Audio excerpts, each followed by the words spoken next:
ভাবতেও পারিনি আমরা দিদি নাম্বার ওয়ানে চলে এসেছি। শুভ সকাল বন্ধুরা, তোমরা সবাই কেমন আছো? আশা করি তোমরা সবাই অনেক বেশি ভালো আছো, সুস্থ আছো। আর আমরাও ভালো আছি, সুস্থ আছি। তো এই যে সরস্বতী পূজার দিন, মানে সরস্বতী পূজার 2 দিন ধরে হয়েছে আমাদের এখানে। তো প্রথম দিন তো কিছুই হয়নি, কিন্তু পরের দিন আমাদের এখানে দিদি নাম্বার ওয়ানের মতো মানে সব কিছু হয়। নাচা গাওয়া থেকে শুরু করে এই যে মোমবাতি ধরানো, তারপরে বালিশ বদল খেলা, তো অনেক খেলাই হয়। তো মনে হচ্ছে যে দিদি নাম্বার ওয়ানের স্টেজে চলে এসেছি, আমাদের কাছে সেরকমই মনে হচ্ছিল। আর সকলেই সেটাই বলছিল যে আমরা দিদি নাম্বার ওয়ানে চলে এসেছি, মানে সমস্ত দিদি নাম্বার ওয়ানে যেরকম যেরকম খেলা হয় সেরকম সেরকম খেলাই আমাদের এই অনুষ্ঠানে হয়।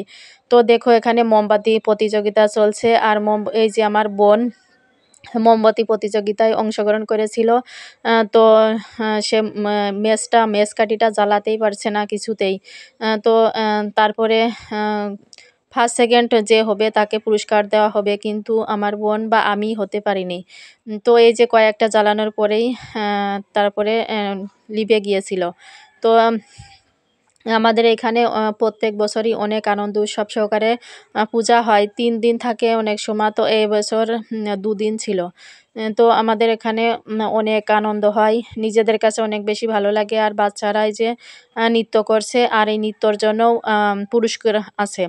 তো সকলে যারা যারা অংশগ্রহণ করে সবার ছোটোখাটো সবারই পুরস্কার থাকে, কিন্তু যারা ফার্স্ট সেকেন্ড থার্ড হয় তাদের একটু স্পেশালভাবে থাকে। তো এই যে বাচ্চারা নাচলো, তারপরে এই যে আমার মেয়ে অংশগ্রহণ নিয়েছিল, কিন্তু আমাদের বাড়ি থেকে পুচু সোনা একটা পুরস্কার পেয়েছিল, সেকেন্ড পুরস্কার। আর সবাই হচ্ছে এই সবার তো কিছু না কিছু দেয়, তো সেটাই পেয়েছিল। তো এই যে পুচু সোনা খেলছে, আর এই খেলায় ও সেকেন্ড হয়েছিল। তো বোতল ফেলা খেলা, তো এই খেলাও দিদি নাম্বার ওয়ানে হয়। তো দিদি নাম্বার ওয়ান দেখে দেখে এই যে মানে মহিলাদের বালিশ বদল খেলা হচ্ছে। তো এই বালিশ বদল খেলাটা অনেক বেশি ভালো লাগে বলে সবার লাস্টে দিয়েছিল। আর এটা হচ্ছে পরের দিন সকালে। তো আজকে রাত্রে যে অনুষ্ঠান হবে তার জন্যই আমার বোন আর আমার মেয়ে প্র্যাকটিস করছে এই যে অভিনয়। তো আজকে রাত্রে যে অভিনয়টা হবে সে অভিনয়ের জন্য এখানে ওরা রিহার্সেল দিচ্ছিল সকালবেলা। তো রিহার্সেল দেখেই তো আমার খুব হাসি পাচ্ছিল। তো যাই হোক, তোমাদের কেমন লেগেছে ভিডিওটা?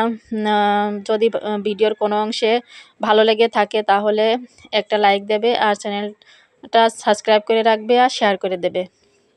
তো এই যে আমি আর আমার বোনও প্র্যাকটিস করছিলাম। তো প্র্যাকটিস করে এখন হচ্ছে রাত্রিবেলা। তো রাত্রিবেলা দেখো আমার বর হচ্ছে ইঁদুর মারা ওষুধ দিচ্ছে, আর আমার দিয়ে প্র্যাকটিস করবে বলে বলছে তুমি একটা খাইয়ে দেখো, যে তুমি যদি মরো তাহলে বুঝতে পারবো যে ইঁদুরও মরবে।